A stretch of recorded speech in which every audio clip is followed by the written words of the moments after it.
Senhoras e senhores, sejam bem-vindos ao nosso curso. Hoje vamos fazer uma revisão geral de eletromagnetismo. O que é que eu preciso saber na prova que eu for fazer, seja lá qual é. Se é FUVEST, se é o Unesp, se é o Enem, não importa. O que é que de eletromagnetismo eu preciso saber, preciso dominar. Vamos nessa? Senhoras e senhores, primeira questão na tela.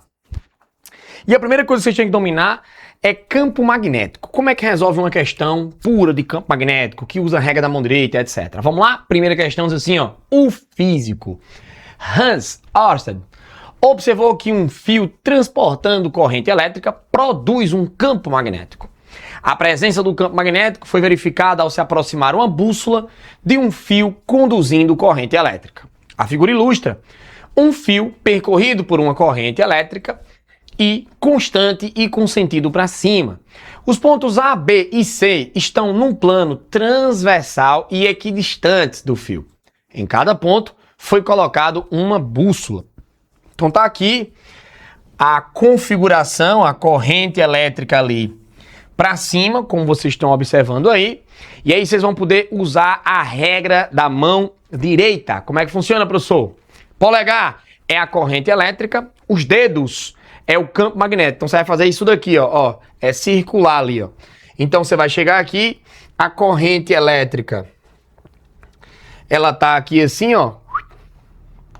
Se a corrente elétrica tá aqui assim, como é que tá o campo magnético? Ó? O campo magnético tá aqui ao redor. Mas em que sentido? Ó, regra da mão direita, ó.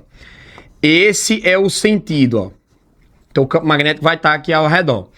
Ele faz uma orientação aqui da bússola e ele vai pedir aqui nas alternativas o quê? Vamos lá. Considerando apenas o campo magnético por causa da corrente I, as respectivas configurações das bússolas nos pontos A, B e C serão. Vamos lá.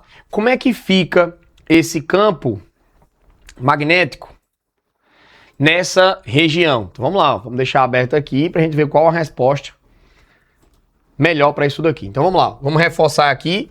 Se liga, ó. Se eu tenho aqui, ó, exemplo, vamos imaginar que a corrente elétrica foi saindo do plano, ó. Não foi o caso, tá? Mas vamos imaginar isso. Polegar para fora, aí, ó, corrente elétrica, aí você vai fazer assim para determinar o campo, certo? Então, ó, o campo magnético ficaria ao redor aqui assim, ó. Então é uma linha que teria um campo magnético dado assim, ó. Repito, regra da mão direita. Não é o caso da questão, mas tem até como calcular, né? Qual é o campo magnético a uma certa distância. O campo magnético gerado por um fio retilíneo é a permeabilidade, corrente dividido por 2 vezes π vezes d. Volto a falar sobre isso depois. Coisas básicas que vocês não podem esquecer. Professor, como é que eu faço para associar a bússola ao vetor? Professor, como é que fica o vetor nessa ocasião? Vamos lá, ó. O vetor vai ficar assim, ó. Em cada extremo desse, o vetor ele é sempre tangente à trajetória. Ó. Então ele é aqui, ó. Tangente à trajetória, certo? Como vocês estão vendo aqui, ó. Mas, professor, como é que eu vou arrumar a bússola nesses vetores? Vamos lá, vou te ajudar. Você faz assim, ó. O vetor campo magnético tá aqui. O que é que eu tenho que lembrar? O campo magnético sai do norte e vai para onde? Para o sul. Beleza. Como é que fica a bússola? Tá aqui a bússola, ó. A parte pintada da bússola é o norte. Então isso aqui, ó, pintadinho aqui, ó, é o polo norte, que aponta para lá, ó. O polo sul tá aqui, ó. Então quando você levar isso aqui para cá, ó, como é que vai ficar, ó? Perceba que quando você levar a bússola, ó, a parte pintada, ó, ela vai apontar para a parte da seta do campo. Estão vendo, ó? Então, ó, isso aqui é a parte pintada, ó. Então, olha só, tem que ficar tangente à trajetória e a parte pintada tem que ser na direção e no sentido do vetor. Então, em todos esses pontos, a parte pintadinha está aqui, ó. Todos esses pontos, a parte pintadinha está aqui, ó. Então, lá no probleminha que a gente tem ali A, B e C, ó, tá mais ou menos assim, ó. A aqui, B mais ou menos aqui e C mais ou menos aqui, ó. Você vai pegar, ó, o campo magnético tem que ficar nesse sentido aqui assim, ó. Aí você vai fazer assim, ó. Parte pintadinha no sentido do campo, ó. Parte pintadinha no sentido do campo. E sempre, repito, tangente à linha, ó. Tá vendo, ó? Aqui de novo, ó. Agora vamos procurar qual alternativa está representando isso mais ou menos para essa corrente elétrica que está passando aqui, ó. Vamos para as alternativas, ó. Essa alternativa não é, porque não está tangente às linhas. Essa também não é, porque não está tangente às linhas. Essa também não é, porque não está tangente às linhas. E olha só, essa alternativa me parece uma opção igual a essa daqui, né? A alternativa letra D já é a alternativa correta. A outra alternativa que seria a letra E, tá parecido, mas está trocado os vetores, estão vendo? Ó? A bússola ela tem que estar com a parte pintadinha no sentido do vetor. Por isso, a alternativa correta é a letra D. É o que mais aqui está próximo da realidade do que a gente acabou de discutir. Beleza? Portanto, primeira questão, a alternativa letra D é a alternativa correta. Beleza? Perceba que aquele comentário que eu fiz de calcular o campo magnético é um comentário importante, mas no momento não foi necessário nessa questão. Belezinha? Podemos ir para a próxima questão. Questão 2. Na tela para vocês, vamos lá?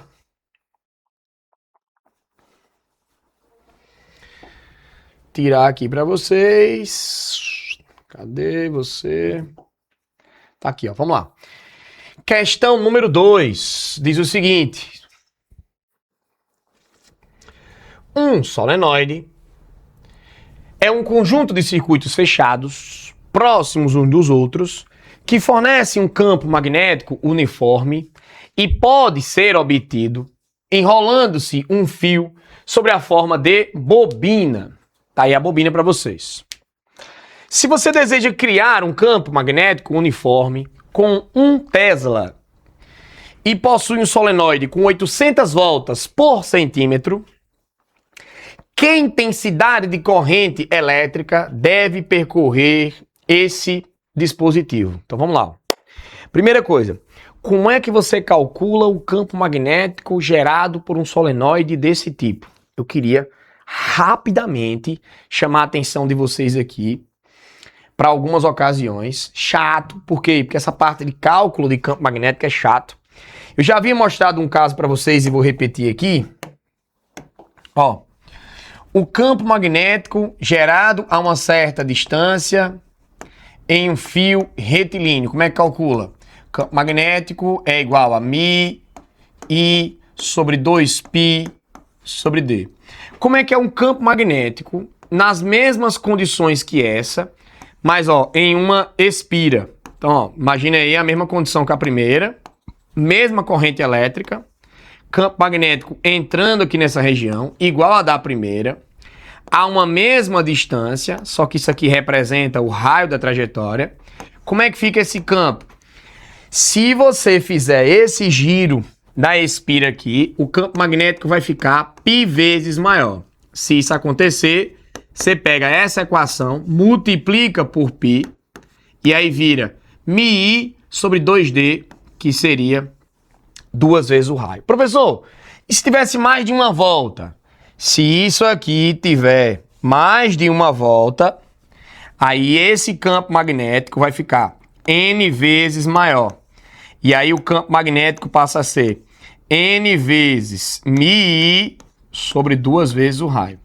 Só que desse jeito que vocês estão vendo aqui, é uma bobina que tem um certo diâmetro, que é maior que o comprimento da bobina.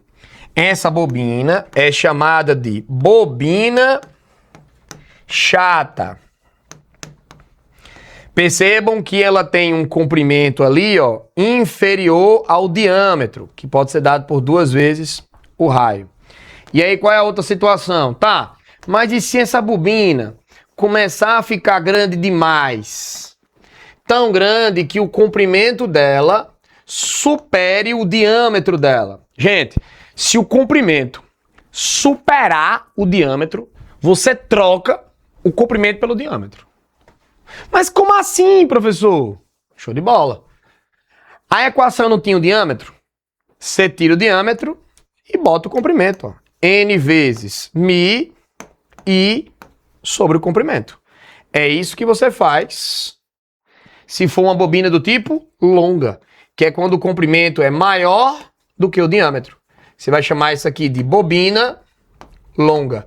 Minha Nossa Senhora, professor, que aperreio, eu vou morrer. Lembrem, eu estou revisando com vocês, rapidamente aqui, o que vocês precisam para fio retilíneo, expira, bobina chata e bobina longa. Não é que eu tenho que saber isso, eu tenho que saber o básico primeiro. Corrente gera o campo, como, regra da mão direita, aplicação no vetor, bússola, isso é importante. Isso é menos importante. Tá, mas e se cair com cálculo? Aí se cair com cálculo é isso aqui que a gente viu. A bobina da ocasião específica que a gente tem é uma bobina do tipo longa. E se é uma bobina do tipo longa, então na hora de calcular alguma coisa, o campo magnético aqui é dado por N vezes μI sobre L. Aí é só calcular. Ó.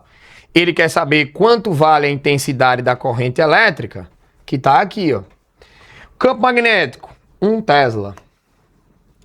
Número de voltas, 800 voltas por centímetro. Aí lembre, ó, 1 centímetro é 1 sobre 100 em metros, é 10 a menos 2 em metros. Então você vai fazer assim, ó. São 800 voltas por centímetro, que é 10 a menos 2, vezes permeabilidade, ó, 4π vezes 10 a menos 7. Tesla, metro, ampere.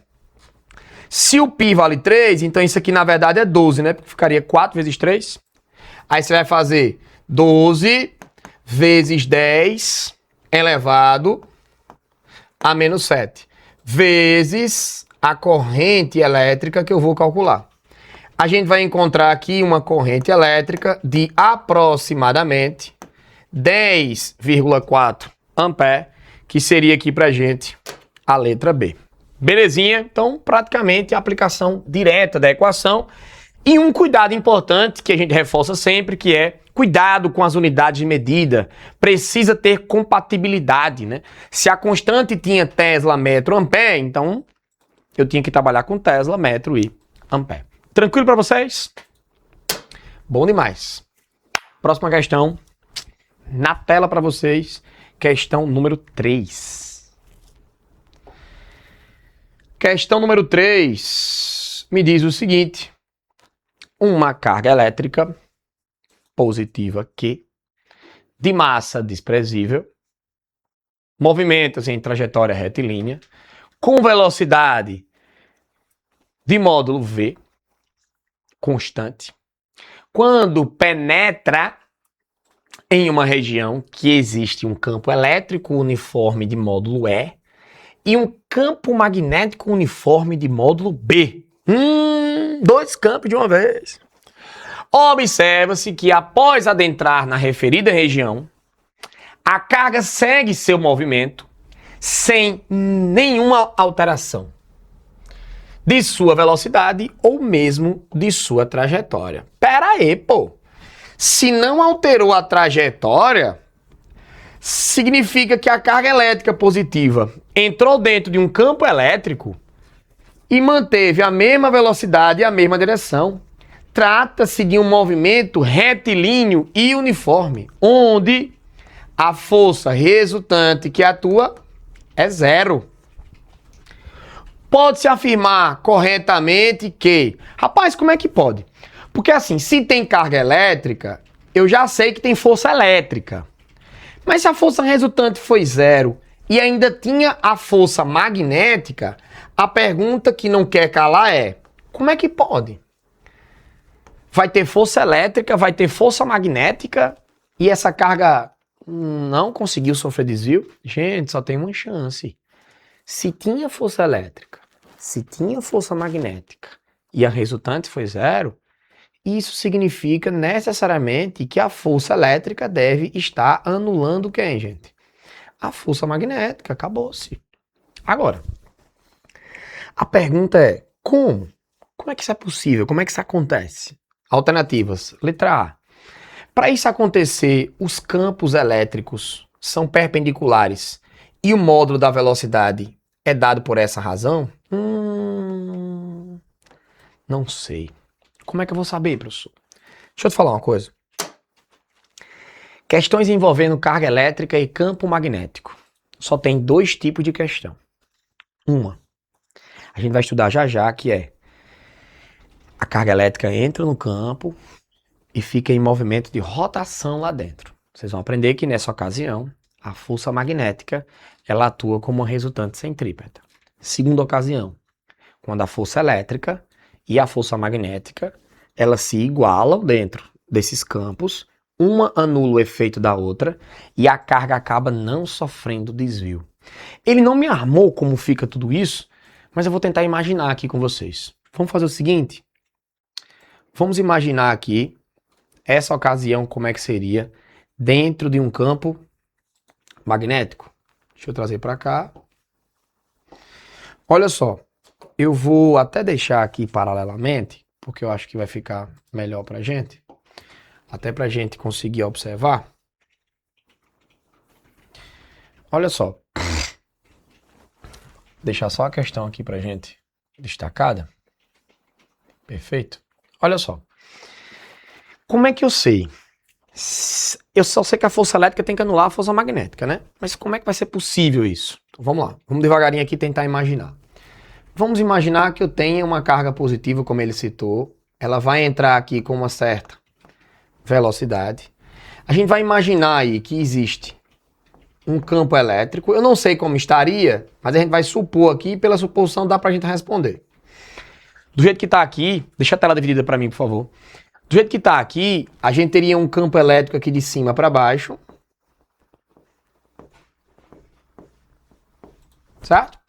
Esse campo elétrico seria de cima para baixo. A carga é positiva, então a carga positiva receberia a ação de uma força elétrica aqui para baixo. Perfeito. Eu teria aqui uma força elétrica para baixo, puxando essa carga. Mas o que foi que a questão garantiu para mim?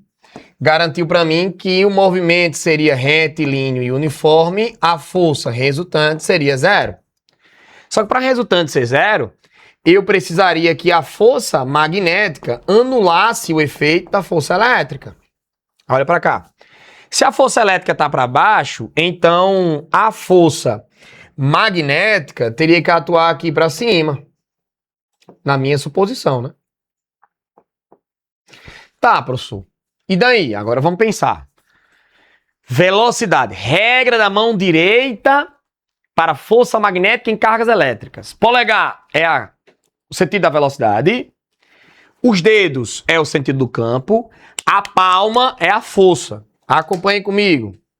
Olha para a tela agora aqui, ó. Fecha na câmera frontal aqui para mim. Preste atenção, ó. Campo magnético, certo?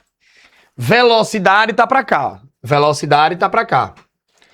A força é a palma da mão. A força estaria para onde? Para cima. Se a velocidade tá para cá e a força tá para cima, ó, o campo magnético teria que estar entrando no plano. Então aqui, ó, necessariamente eu teria um campo magnético entrando no plano. Resultado, a força elétrica e a magnética estão se anulando, mas para isso acontecer, o campo elétrico e o campo magnético estão atuando aqui, ó, perpendicularmente, ó. O que corrobora com o que está me dizendo aqui no início da letra A. O campo elétrico, bota a tela dividida agora. O campo elétrico e o campo magnético, eles são perpendiculares. Agora, e a velocidade? Ela é dada por essa razão? Vamos para aqui, ó. Como é que calcula força elétrica e força magnética? Lembra, ó. Quero calcular o peso. Quem interage vezes o campo. Quero calcular a força elétrica. Quem interage vezes o campo. Aqui é massa e gravidade, aqui é carga elétrica e campo elétrico. Quero calcular a força magnética. Quem interage vezes o campo. Porém, a força magnética só existe se tiver velocidade. A carga precisa se movimentar para existir a interação eletromagnética. Por isso aqui tem uma adição de quem? Da velocidade atuando perpendicularmente. Tá. Aí vamos aqui para a questão. Na questão, força magnética, carga, campo, velocidade. A força elétrica, carga, campo. Carga vai embora com carga. E a velocidade seria a razão entre o campo elétrico e o campo magnético. Bom demais. Por isso, alternativa letra A, na questão número 3, é a alternativa correta. Tranquilo para vocês? Bom demais. Não esqueçam, peguem a garrafinha de vocês e bebam água. Vamos seguir? Vamos lá.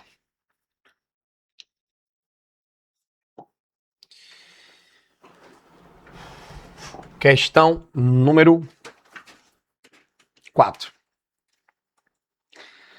As partículas beta são lançadas com uma velocidade de módulo igual a 227.500 kg por segundo, perpendicularmente a um campo magnético uniforme B de intensidade 0,1 Tesla, com o sentido indicado na figura. Essas partículas atingem um anteparo no ponto C a uma distância de 26 milímetros do orifício de entrada no ponto A, após percorrerem uma trajetória igual a uma semicircunferência, conforme a figura. Nessas condições, foi possível medir a relação carga-massa dessas partículas no valor D. Ele está me pedindo qual é a razão carga-massa. Como é que eu vou encontrar essa razão? Primeiramente, estamos falando de uma partícula negativa, porque estamos falando da partícula beta. Segundamente, regra da mão direita. Se vocês pegarem a regra da mão direita aqui, ó, campo magnético entrando, velocidade aqui para cima, ó. Se vocês pegarem a regra, o tapa está contrário, né? Por que o tapa está contrário? Porque eu sei que a força veio para cá, ó. E se a força magnética veio para cá, obviamente, porque a carga é negativa, o que eu já sabia, porque ele indicou ali em cima que era uma partícula beta. O que eu sei nessas ocasiões? Que a força magnética ela aponta para o centro da trajetória. E daí, professor? Se a força magnética aponta para o centro da trajetória, então a resultante centrípeta é a própria força magnética. Ele está querendo a razão carga-massa. E o que é que eu sei? Força centrípeta é mv² pelo raio da trajetória. Força magnética é a carga vezes o campo vezes a velocidade. Quadrado vai embora com a velocidade e vejam só o que eu encontrei. Ó. A carga dividido pela massa que está ali multiplicando passa dividindo. Sobrou aqui velocidade, aí ó, raio vezes o campo que estava ali em cima. Eu vou querer fazer essa razão aí, ó. Vejam só. Na questão ele me deu aqui, ó, 26 milímetros, que é o diâmetro, portanto o raio seria de 13 milímetros, que seria 13 vezes 10 a menos 3 metros, porque mili divide por 1000, milímetro divide por 1000, quem divide por 1000 divide por 10 a terceira, multiplica por 10 a menos 3. Resultado, andei mais uma casa decimal, vai dar 1,3 vezes 10 a menos 2 metros. Isso aqui é o raio da trajetória. Ele também me diz que o campo magnético é de 0,1 Tesla e que a velocidade é 227.500 quilômetros por segundo. Lembrando que quilômetro multiplica por 1000, né? Então, ficaria 227.500.000 metros por segundo. Ou ainda, 2,27 vezes 1, 2, 3, 4, 5, 6, 7, 8. 2,275 vezes 10 elevado à oitava metros por segundo. Aí a gente levaria para ali e acabou. Ó, quem é a razão carga-massa? A razão carga-massa, tudo no sistema internacional, né? Para que as unidades de medida fiquem no SI. Velocidade, 2,275, que aqui na prática, normalmente eu já usaria 2,3, né? Para facilitar a minha vida. Dividido pelo raio, que é 1,3 vezes 10 elevado a menos 2, vezes 10 elevado a menos 1, porque 0,1, que está aqui em cima, não, 0,1 Tesla, seria exatamente 1 vezes 10 a menos 1. Aí, ó, só fazendo a potência de 10 já dava para ter uma noção da resposta, ó. Porque ficaria, ó, 2,275 dividido por 1,3. Aí, ó, a potência de 10. Menos 2 com menos 1 dá menos 3, né? Sobe mais 3. Mais 3 com 8 dá 11. Aí você vai para as alternativas, ó. 2,2 dividido por 1,3 dá 3? Não. 10 elevado a 11 tem quantas alternativas? 2, ó. Só podia ser ou a letra A ou a letra C, ó. Não podia ser isso aqui, não podia ser isso daqui. Aí, ó, 2,275 não tem como dar 3,5, então deve dar 1,75, ó. Resposta: 1,75 vezes 10 elevado a 11 Coulomb por quilograma, que é a razão que ele está me pedindo aqui. Tranquilo para vocês? Força magnética só tem dois tipos de questão. Ou ele bota campo elétrico e magnético, que normalmente são força elétrica e magnética atuando simultaneamente, ou a magnética atua sozinha. A magnética atua sozinha, o problema é esse aqui, galera. Que já caiu no Enem, já caiu em vários vestibulares, FUVEST, enfim, todo mundo já cobrou isso aqui. Tranquilo para vocês? A alternativa correta, marcada. Vamos para a próxima questão, por favor. Vamos lá, na tela. Questão de número 5 na tela para vocês. Ela diz o seguinte: considere duas partículas eletricamente carregadas, 1 e 2, de massas idênticas, entrando em uma região de campo magnético uniforme, com a mesma velocidade. Devido à interação entre o campo magnético e as partículas, elas descrevem uma trajetória circular nesta região. As trajetórias das partículas são distintas, conforme a figura a seguir. Galera, primeira coisa, se uma carga elétrica foi para a esquerda e a outra carga elétrica foi para a direita, significa necessariamente que uma carga elétrica é positiva e a outra é negativa. Ele quer saber quem é a positiva, quem é negativa e quem é maior, 1 ou 2. Então vamos lá. Abre aqui. Preste bem atenção. Primeira coisa que você vai fazer, ó. Regra da mão direita. Observe aqui o seguinte, certo? Observe. O campo magnético está saindo aqui, vocês estão vendo? Está saindo, então tá aqui, ó, certo? Aí, ó, velocidade seria meu polegar, para cima. Aí, ó, polegar para cima, campo magnético saindo, como é que fica a força? Para cá, né, ó, para mim aqui assim, ó, seria no meu sentido aqui, ó, tá vendo? Então, ó, olhando aqui de frente, ó, eu teria, ó, campo magnético saindo, velocidade aqui para cima, força magnética para cá. E se eu usar a regra da mão direita é para carga positiva, né, ó? Que a força é a palma, né, ó? Então essa carga 1, ó, velocidade para cima, velocidade para cima, ó. Campo saindo, força para cá, ó. Isso só acontece se essa carga for positiva. Portanto, a carga 1 é positiva. Repito, ó. Campo saindo, velocidade para cima, força magnética. Então, se a força magnética está nesse sentido, é porque essa carga é positiva. Ou seja, Q1 é uma carga positiva e Q2 é negativa. Q1 é positiva e Q2 é negativa. Não pode ser a letra A, não pode ser a letra D, não pode ser a letra E. De cara já seria a letra B ou letra C. Tá, professor, mas como é que eu sei quem é que vai ter uma carga de maior intensidade? Bota na tela pra gente aí. Ó, vamos lá. O que que eu sei nessa ocasião? Eu sei nessa ocasião, de novo, que a força magnética, ela é a própria resultante centrípeta. Sendo assim, eu teria carga, aí ó, campo, velocidade, mv ao quadrado pelo raio. Aí ó, quadrado com v, raio sobe, aí ó, raio, mv dividido por qb. Só que, o que foi que a questão me garantiu no texto?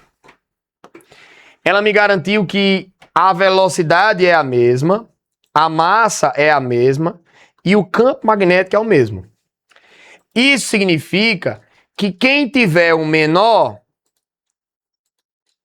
a menor quantidade de carga tem um maior raio. E vice-versa, né? Carga e raio são inversamente proporcionais. Olha para cá. Olhem o raio de 1 e olhem o raio de 2. Com certeza, vocês estão vendo que o raio de 1 é menor do que o raio de 2.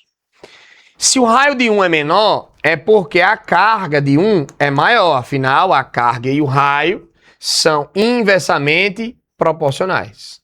Por este motivo, a carga 1 tem que ser maior do que a carga 2. A alternativa correta é a letra C.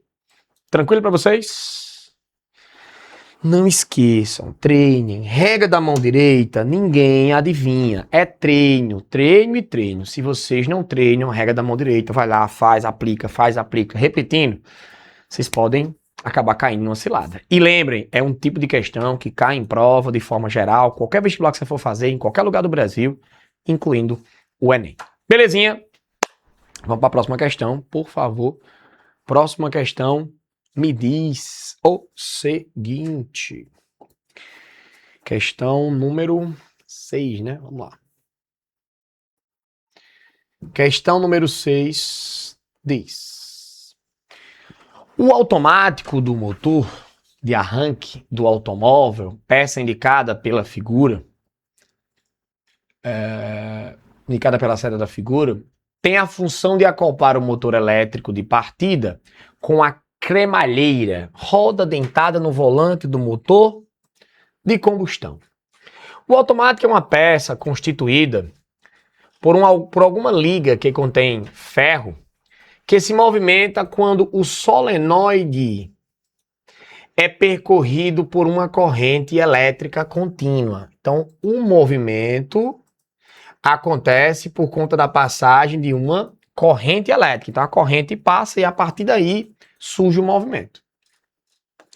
Sobre a força que atua no eixo automático enquanto há corrente elétrica percorrendo o solenoide, assinale a alternativa correta. Galerinha, qual é a ocasião que vocês têm que quando passa uma corrente elétrica é possível existir a ação da força magnética, a força elétrica? Qual é a ocasião que a gente estuda? Vamos lá. As opções são tração, magnética, elástica, elétrica e atrito. Galera, quando é que vocês têm uma corrente elétrica e é possível a ação de uma força? Isso acontece, meus amigos, como de uma corrente elétrica está submetida a um campo magnético. Quando isso acontece, campo magnético entrando, corrente elétrica para cima. De novo, regra da mão direita. Corrente para cima, campo entrando. Ó. Se isso aqui for um fio, ele vai ficar sob a ação de uma força magnética, repito, dada pela regra da mão direita. É campo entrando, velocidade para cima e a força com a palma da mão. Então, a força que provoca movimento em um motor eletromagnético é a força magnética alternativa. Letra B é a alternativa correta. Beleza? Corroborando com isso, questão número 7 diz o seguinte. A figura mostra uma espira quadrada de lados iguais a 20 centímetros e vértices RSTU, que é percorrida por uma corrente elétrica de intensidade igual a 0,5 ampere. E que está imersa em um campo magnético uniforme de intensidade igual a 2 Tesla, de direção paralela ao plano da espira. Nessa situação, as intensidades das forças magnéticas que atuam sobre os lados RS, ST da espira são, respectivamente... Galera, vamos lembrar uma coisa? Duas coisas são extremamente importantes aqui. Primeiro, quando é que a força magnética ela vai atuar? Não esqueça disso.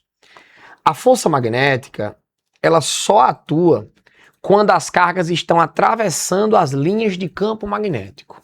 Se elas não atravessarem, não tem força magnética. Exemplo. Nessa ocasião, ó, esse trecho que vocês estão vendo aqui e esse trecho que vocês estão vendo aqui, as cargas elétricas vão se movimentar sem atravessar as linhas. Se vocês observarem, esse trecho aqui e esse trecho aqui são trechos em que a corrente elétrica iria atravessar as linhas de campo. Vamos supor aqui, a questão não me deu o sentido do campo, eu vou supor aqui um sentido. O sentido da corrente, desculpa. O campo foi dado, tá aí para vocês. Como é que seria o sentido da corrente? A questão não deu, eu vou fazer uma suposição pra gente aqui. Vamos imaginar que a corrente elétrica saiu daqui, passou aqui, desceu aqui e voltou aqui, ó. Galera, nessa ocasião, de forma aí bem específica, a gente tem uma força magnética que vai estar atuando aonde? Não vai atuar aqui, porque a corrente e o campo estão na mesma direção. Não vai atuar aqui, portanto, entre S e T, que é o que ele quer aqui, ó, não tem força, portanto, seria 0. Não pode ser a letra A, não pode ser a letra C e não pode ser a letra D, porque em ST, respectivamente, seria a final, teria que ser 0. Ou é a letra B, ou é a letra E. Tá, mas como é que ficaria a força nos trechos RS e TU? Regra da mão direita. De S para T tem uma corrente, e aí, ó, tem um campo magnético que tá para baixo. Você vai botar a mão na tela, assim, ó, no material. Você vai fazer assim, ó, campo para baixo, corrente elétrica, como é que tá a força? Entrando no plano, né, ó. Corrente, campo, a força vai estar entrando, né, ó. Repito, corrente, campo, a força vai estar entrando. Existe uma força aqui, ó, entrando no plano. Agora olha do outro lado, ó. Corrente, aí ó, corrente para lá, campo para baixo. Ó. Como é que tá a força? Saindo do plano. E assim forma o binário que faria um motor rotacional, por exemplo. É assim que funciona um motor eletromagnético, mais ou menos. Então, existe força magnética no outro trecho, mas eu não sei quanto. Ai, meu Deus, professor, como é que calcula isso? Então, como é que você vai calcular isso? Galera, não sei se vocês lembram, mas tem uma fórmula para força magnética em condutores. Ai, meu Deus, professor, outra. Ó, deixa eu lembrar uma coisa aqui para vocês, tá? Vou botar aqui do lado para a gente lembrar. Vai calcular o peso, é só fazer a massa vezes a gravidade. Quem interage, vezes o campo. Vai calcular a força elétrica, quem interage, que é a carga, vezes o campo, que é elétrico. Vai calcular a força magnética, quem interage, vezes o campo. Qual é a diferença? Para ter força magnética, a carga precisa atravessar a linha de campo. Precisa estar em movimento atravessando a linha de campo. Por isso que depende da velocidade. Ah, mas e se for corrente elétrica? Pense comigo.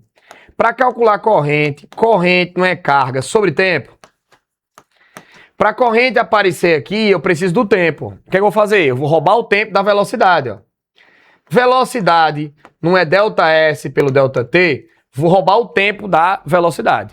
Se eu roubar o tempo da velocidade, vai sobrar o espaço. Aí vai ficar corrente, campo e só o espaço que seria o comprimento. Ó. Aí a fórmula passa a ser essa. Para quem gosta aí de uma dica de como chegar na equação, tá aí. Né? Para quem decora outras coisas, bio, não sei o que, tem um pessoal que decora aí. Então, pesquisando macete na internet. Eu sou a pessoa errada para isso, eu tento ajudar aí, fazendo um raciocínio lógico de algumas coisas que são importantes. Beleza, professor, como é que eu vou calcular? Força magnética seria a corrente ou campo vezes o comprimento. A força magnética seria a corrente 0,5 ampere, o campo 2 Tesla, o comprimento de cada lado é 20 centímetros, portanto seria 0,2 metros. Sendo assim, a força magnética seria 0,5 vezes 2 é 1, vezes 0,2, 0,2 newtons. A alternativa correta, letra E. Tranquilo para vocês? Senhoras e senhores, vamos para a próxima questão. Na tela!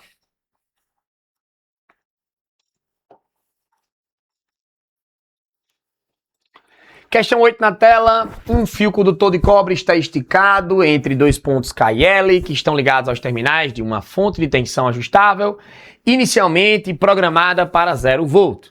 Nesta condição, a corrente elétrica que flui pelo fio também é nula. Na região central deste condutor, existe um campo magnético de módulo B constante no tempo, orientado perpendicularmente ao plano desta folha para dentro. Se uma corrente elétrica começar a fluir de K para L, o vetor força magnética que atuará no condutor estará mais bem representada em, de novo, olha para cá, regra da mão direita, senhoras e senhores. Como é que faz a regra da mão direita? Campo magnético está como lá? Entrando, então vai lá, ó, bota, entrando. A corrente está para onde? Para cima. Se tem uma corrente para cima, se tem um campo entrando, ó, força magnética. Quase que eu faço um jumento aqui agora, né? Ó. Campo entrando, corrente para cima, força. Qual a alternativa correta? Letra D. Força magnética atua na direção mostrada na letra D. Tranquilo para vocês? Próxima questão na tela.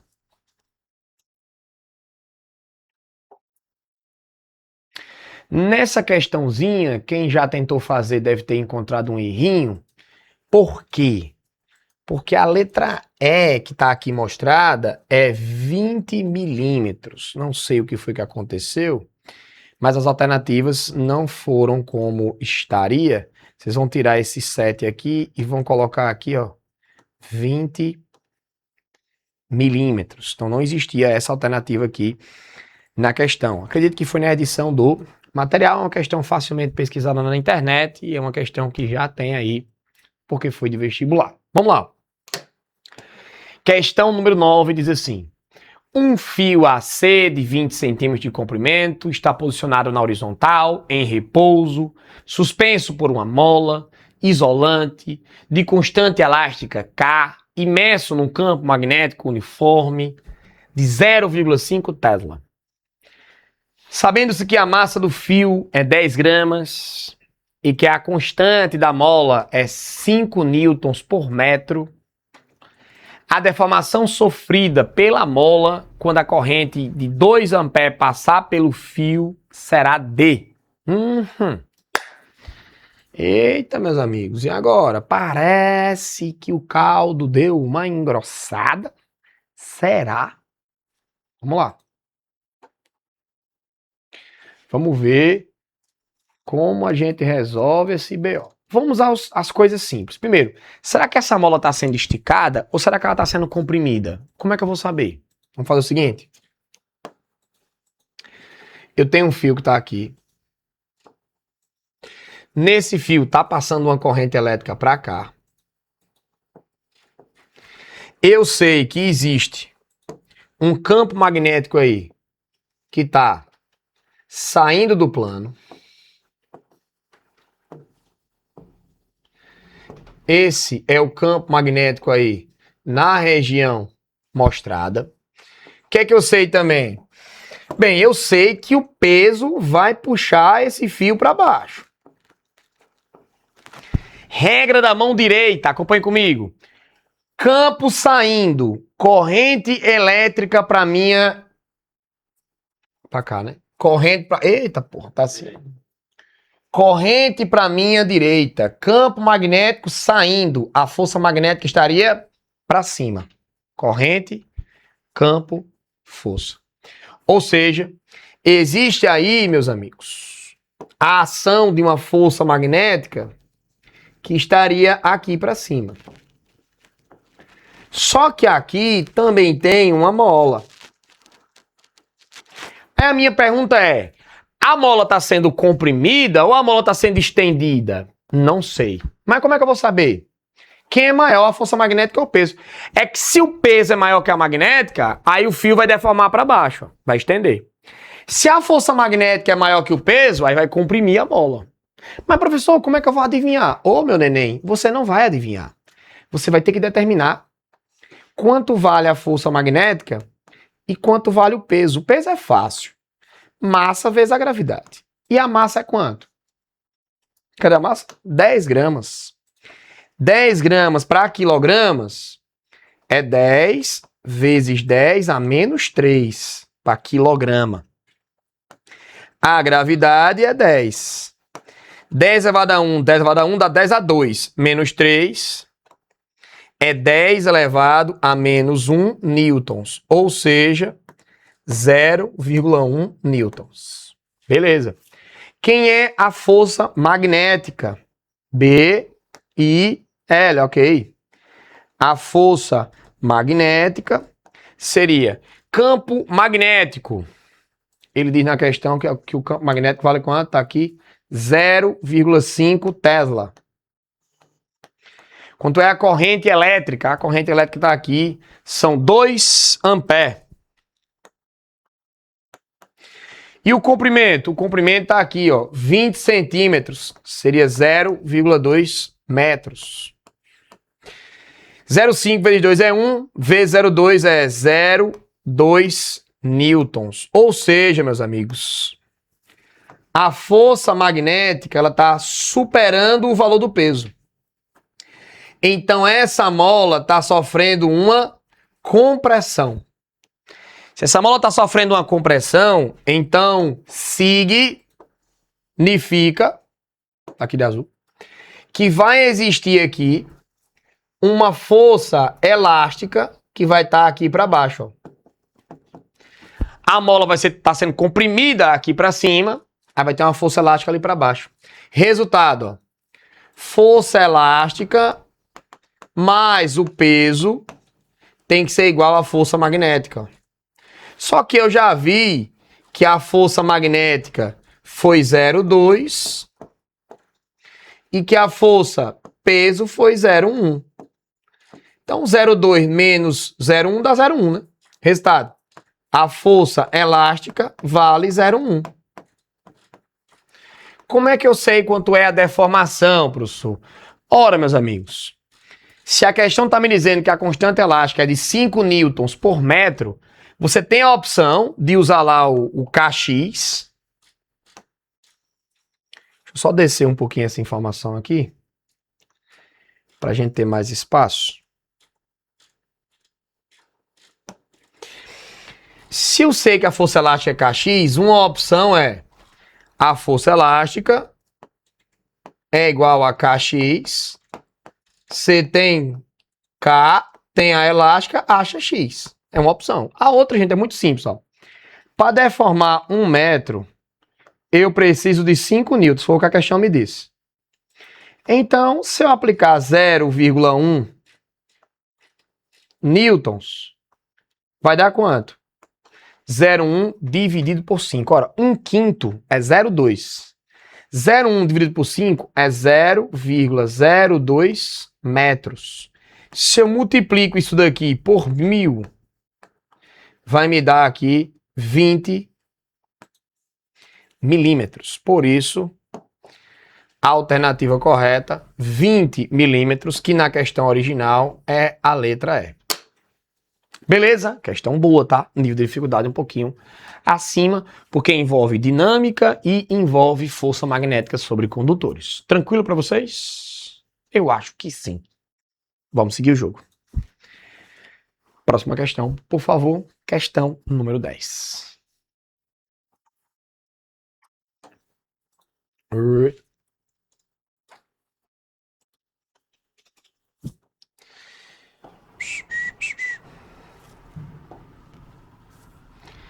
Para fazer a questão número 10, vamos lá. A questão número 10 é de indução eletromagnética. Vamos revisar a indução, né? Indução, vamos lá.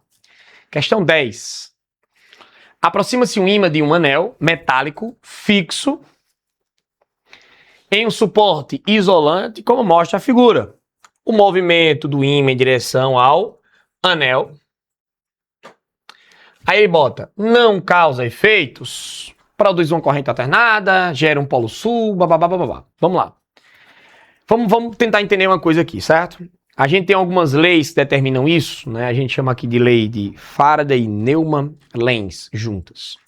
o básico do básico que vocês têm que fixar e vai representar aí a solução simples de problema de indução de forma teórica é, lembrem,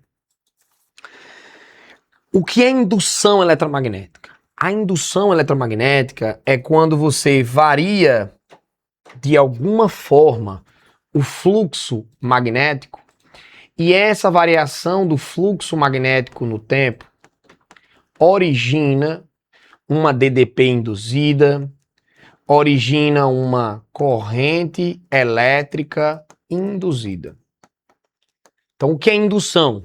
Sempre que você variar o fluxo, lembrem, variar, não esqueçam, variar o fluxo.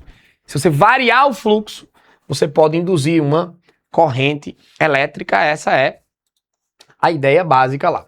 Que algebricamente, né, já dada aí pela lei de Faraday, Newman, Lenz, é a variação do fluxo magnético no tempo vezes o número de voltas. É assim mais ou menos que a gente determina a força eletromotriz. Mas vamos ao problema.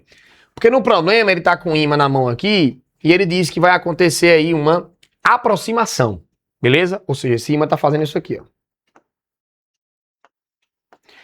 O que é que vocês vão lembrar?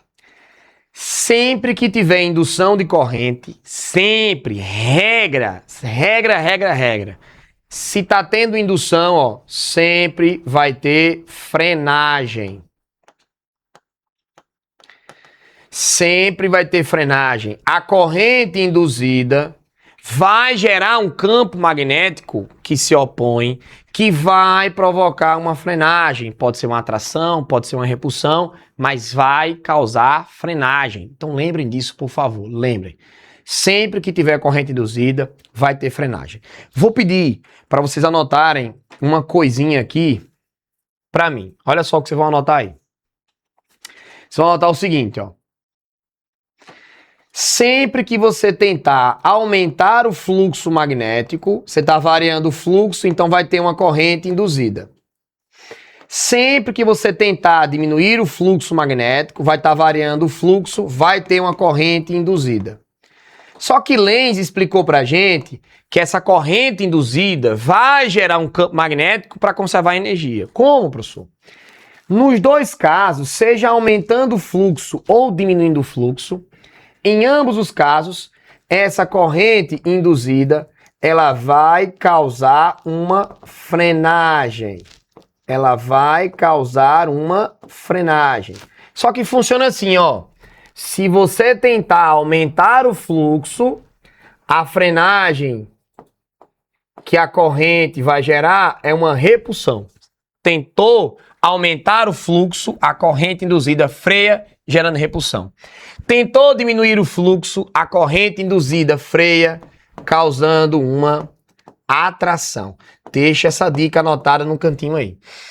É por isso que os carros elétricos usam no sistema de frenagem um sistema de recuperação de energia. Por quê, professor? Porque simplesmente a indução ela pode surgir a partir da frenagem. Então simplesmente você bota um esquema no carro para quando você botar o pé no freio, além da pastilha de disco, a pastilha de freio e o disco, você vai ter um sistema de frenagem que gera eletricidade. Ou seja, como a frenagem já gera eletricidade e a corrente induzida sempre provoca uma frenagem, então eu gero essa corrente induzida para alimentar a bateria. Então quando o carro elétrico freia, você fica gerando eletricidade lá para a bateria do carro. Tá, beleza, professor, mas no caso ali, o que é que eu vou fazer? No caso ali, está acontecendo uma aproximação, ó, Polo Norte, Polo Sul, estão se aproximando aqui, ó. Se está havendo uma aproximação, olha lá para o problema. O fluxo magnético vai aumentar, a corrente induzida vai provocar uma repulsão. Mas, professor, como é que essa corrente induzida provoca uma repulsão? Essa corrente induzida vai repelir, porque ela vai gerar aqui um campo magnético que se opõe, ó. A corrente elétrica surge nesse sentido. Ó. O macete é esse. Ó. Quem repele o Polo Norte? O Polo Norte. Então vai surgir um Polo Norte aqui. Ó. Pela perninha da letra, eu sei qual é o sentido da corrente elétrica. Então vai provocar uma corrente elétrica que vai provocar uma repulsão. Letra E. Produz uma corrente elétrica no anel, causando uma força de repulsão. Então a alternativa letra E seria a alternativa correta. Atenção total a essa lembrança que a gente fez, porque aqui a gente consegue revisar a parte teórica de indução que cai muito em provas de forma geral. Belezinha? Um brinde, água para vocês. Podemos seguir? O pessoal sempre fala que, professor, fica sempre bebendo água e lembrando a gente ali, porque aí o cara tá ali empolgado na aula, esquece, toda vida eu vou lá e pego a minha garrafinha e bebo água também. Que bom que vocês estão bebendo água porque eu tô bebendo aqui, viu? Ótimo. Então, bebam água aí. Se puder mais que eu, porque aqui eu tô falando o tempo inteiro. Eu não consigo estar bebendo água aqui o tempo inteiro, mas sempre que eu posso, tô aqui dando aquela hidratada. Vamos lá? Próxima questão, por favor. Eita. Só apagar aqui. E vamos para o próximo problema. E o próximo problema é a questão de número 11. Vamos lá. Questão número 11 diz o seguinte. Um campo magnético cuja intensidade varia no tempo atravessa uma bobina de 100 espiras e de resistência elétrica desprezível. Então a bobina em si não tem resistência. A esta bobina está conectada em série uma lâmpada cuja resistência elétrica é de 10 ohms e que está dissipando uma potência de 10 watts.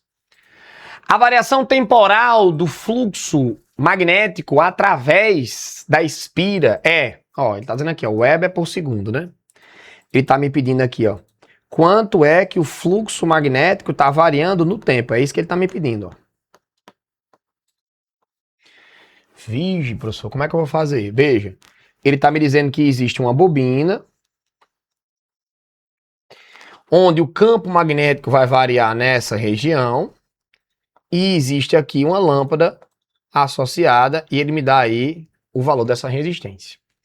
Como é que eu vou fazer, professor? Lembre, a lei de Faraday em si, ela vai me dizer que em módulo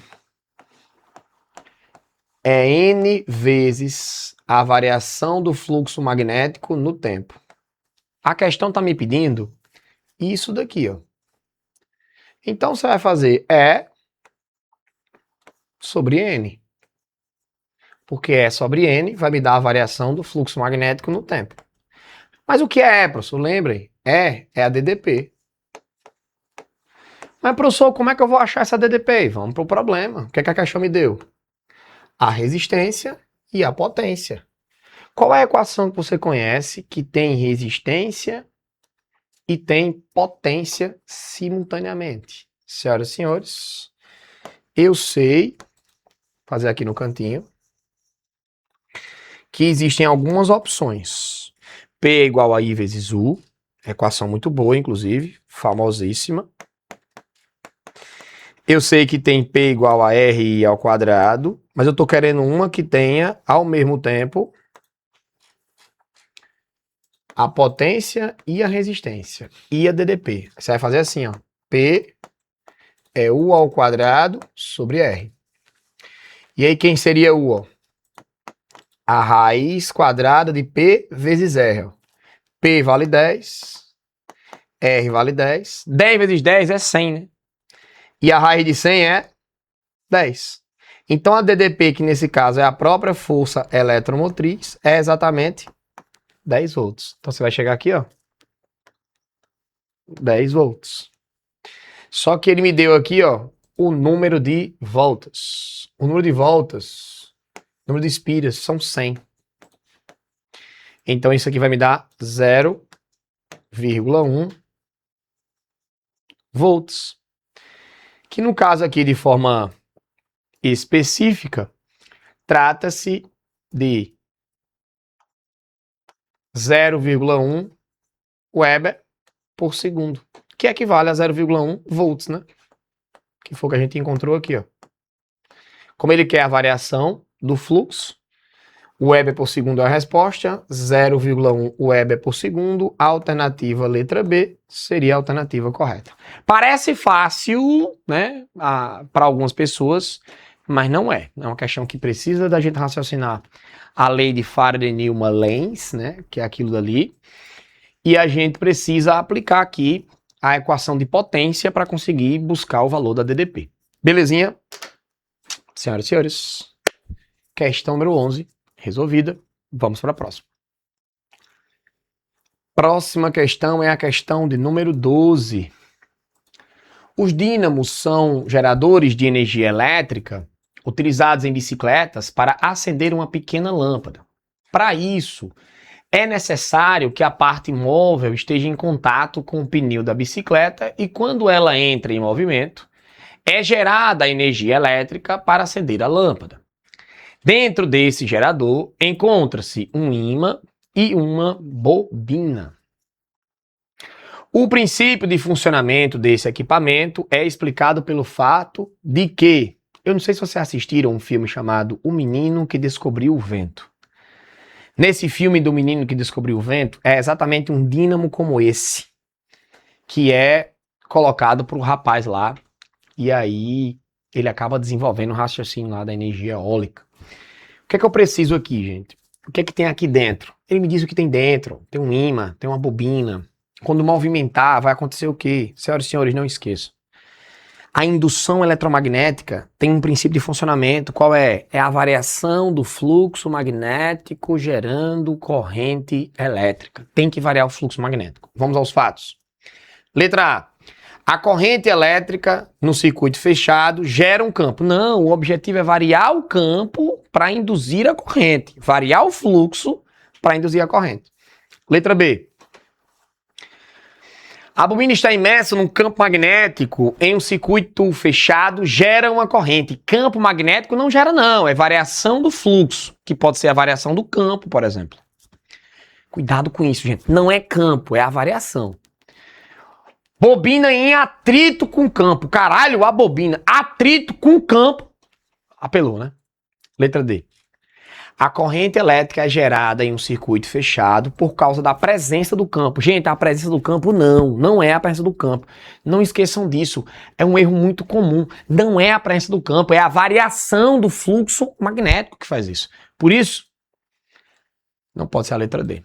A letra E diz: corrente elétrica gerada em um circuito fechado quando há variação do campo magnético. Aí tudo bem, porque a variação do campo varia o fluxo e aí você vai induzir uma corrente elétrica.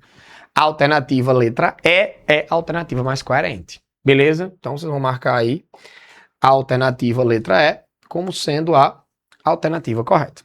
Perfeito? Questão número 13. Diz o seguinte. Uma das funcionalidades divulgada como diferencial em alguns modelos de smartphones é o carregamento sem fio da bateria. A tecnologia existe desde a década de 90 e utiliza um fenômeno da indução eletromagnética. Basicamente, um carregador sem fio contém uma bobina em seu interior que gera um campo magnético variável. Quando o celular é posicionado sobre o carregador, esse campo gerado atravessa uma bobina dentro do celular, resultando no carregamento da bateria. Me escutem, porque isso que vocês estão vendo nessa questão se repete para uma penca de situações idênticas a essa que a gente vai discutir aqui agora nessas alternativas. Como é que funciona o carregador do celular? Detector de metais, fogão de indução, aquelas tagzinhas que a gente utiliza para entrar nos condomínios às vezes, aquele adesivozinho que a gente bota no carro para entrar no condomínio, às vezes. O cartão de aproximação, que também tem uma bobinazinha ali. Todos esses processos, eles são muito, mas muito parecidos. Qual é a ideia em todos esses processos? Você tem a energia sendo transferida de uma bobina para outra. O que acontece em todos esses casos? Você provoca uma variação no fluxo magnético. E aí você induz uma corrente elétrica aqui, ó. Então, ó, fogão de indução, bateria, tudo funciona assim, ó. No fogão de indução, como é que funciona? Você tem lá a bobina e aí você tem lá uma panela, ó. E o que é que você faz? Varia o fluxo magnético aqui, ó. E quando você varia o fluxo magnético, você induz uma corrente elétrica na panela. É a mesma coisa que acontece no carregador de indução, é a mesma coisa que acontece no microfone. Você fala lá no microfone, varia o fluxo magnético, induz uma corrente elétrica, o raciocínio é o mesmo. Vamos para as alternativas? Letra A. A indução eletromagnética é um fenômeno que ocorre quando há variação de um campo magnético que atravessa uma bobina nesta. Gera o surgimento de uma corrente induzida? Me parece a letra A perfeita já, de cara. Inclusive, cuidado. Vocês têm dificuldade de marcar a letra A. Quando vocês vão chutar, dificilmente vocês chutam a letra A. Quando vocês leem a letra A, vocês leem com o pé atrás. Não é que não seja importante. É que se você ficar em dúvida entre a letra A e qualquer outra alternativa, normalmente você marca outra alternativa. Os dados estatísticos mostram isso. Que na hora de chutar, a gente evita chutar a letra A. Então se eu tiver em dúvida entre A e qualquer uma, eu marco a outra. E isso não pode acontecer, porque a gente deve olhar com firmeza os dados. Letra A já é a alternativa correta. Letra B. A corrente elétrica induzida na bobina celular gera um campo magnético com a mesma direção e sentido do campo magnético da bobina do carregador. Lembrem que não é a corrente induzida. Eu vou induzir a corrente induzida a partir da variação de um fluxo. Letra C. O fluxo do campo magnético gerado pelo carregador, que atravessa a bobina, tem valor máximo quando o plano dessa bobina é paralelo às linhas. Na verdade, o fluxo é máximo, ó, quando o campo magnético atravessa perpendicularmente essas linhas. D. O fenômeno da indução possibilita a geração de energia elétrica do celular devido à transferência de energia através da propagação de calor. Não.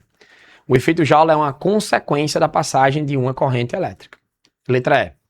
O campo magnético constante gerado pelo carregador produz uma força eletromotriz. Gente, campo magnético constante não produz nada. Quem produz é quem?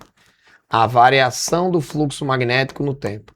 Se o fluxo não variar, não temos corrente induzida. Por isso, a alternativa correta, de fato, é a letra A. Portanto, questão número 13, letra A, fechado. Próxima questão é a questão 14.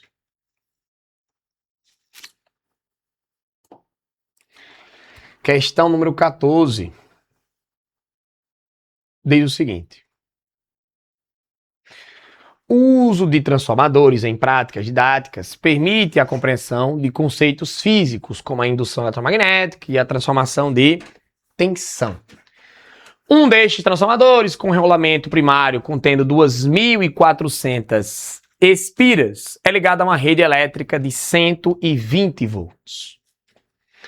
O secundário do transformador possui derivações entre as quais as de 6 e as de 12 volts. Em um teste típico, uma mesma lâmpada é conectada sucessivamente às derivações. E as potências dissipadas são medidas em 5 watts e 20 watts. Aí ele mostra lá em cima a pergunta. Com base nesses dados, o número de espiras correspondente à derivação de 12 volts é... Deixa eu lembrar aqui para vocês como é que funciona um transformador para a gente se ligar aqui e entender. Ó, um transformador ele funciona assim. Ó.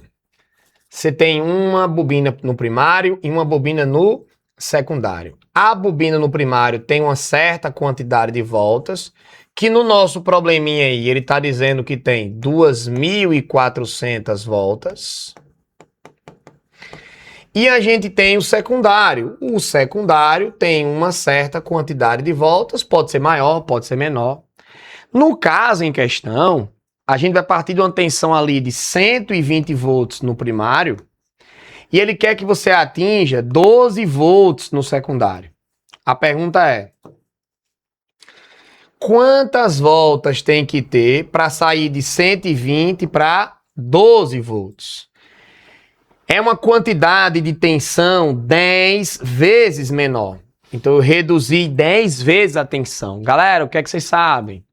O número de voltas e a tensão são proporcionais. Ou seja, se eu estou diminuindo 10 vezes a tensão, o número de voltas tem que diminuir 10 vezes. Ou seja, o número de voltas deve ser de 240, que seria 10 vezes menor do que 2.400. Professor, não tem um jeito mais fácil? Rapaz, mais fácil que isso não tem não, mas tem como a gente raciocinar algebricamente, certo? Alternativa correta, letra C ali, né? Ó. Como é que é algebricamente, professor? É assim, ó. A razão entre a tensão do primário e a tensão do secundário é a mesma razão entre o número de voltas do primário e o número de voltas do secundário. Sendo assim, tensão do primário 120, tensão do secundário 12, número de voltas do primário 2.400, qual seria o número de voltas do secundário? Eu tenho aqui, ó, 12, zerinho com zerinho, 240. É o número de voltas do secundário. Então, num transformador, ele só funciona com corrente alternada, porque tem que estar variando o fluxo magnético o tempo inteiro. E o número de voltas do primário e do secundário tem a mesma razão da tensão. Então, se eu quero reduzir a tensão de 120 para 12, eu tenho que reduzir o número de voltas 10 vezes. Portanto, dos 2.400, você ia reduzir para 240, nem precisava ter feito o cálculo para marcar ali com sucesso a letra C na questão. Tranquilos? Bom demais. Vamos para a próxima questão. A próxima questão é uma questão de capacitores. Vamos aqui finalizar com uma questãozinha de capacitores e a gente encerra a revisão do módulo da parte de capacitores e de eletromagnetismo. Vamos lá, questão número 15 na tela para vocês. Diz o seguinte. Beber uma aguinha, bebam água, por favor.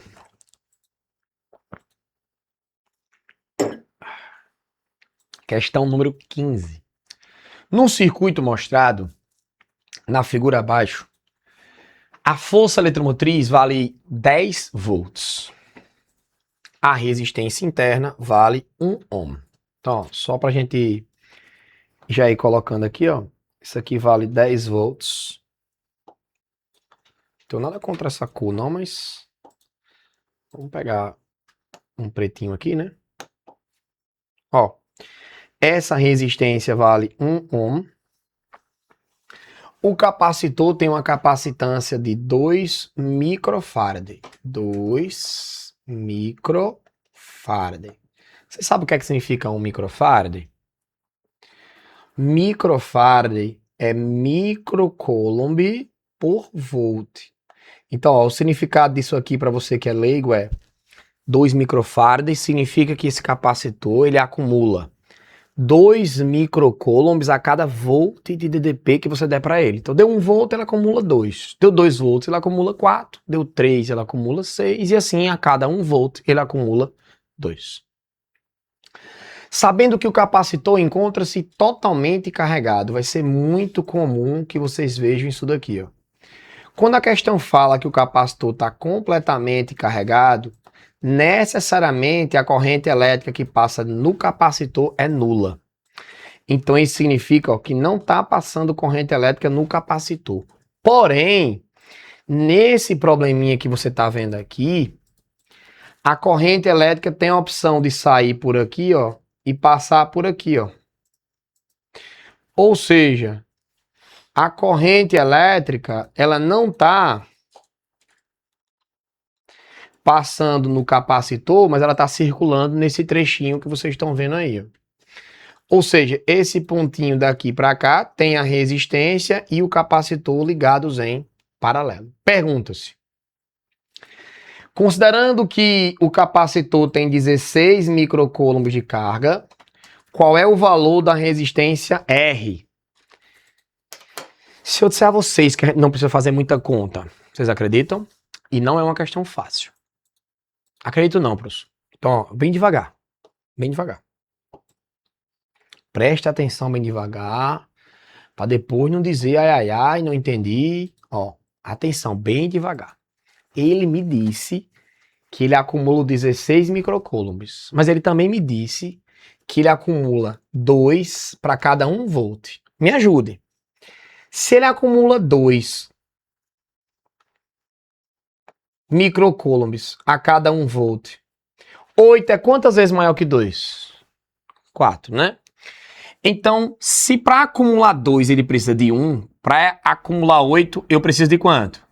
De 4, né? 4 vezes maior. Então, isso significa que esse capacitor teve que receber uma DDP 4 vezes maior. Repito, 2 microcoulombs é 1 volt. 8 microcoulombs seria 4 volts. Ah, mas ele não recebeu 8, ele recebeu 16.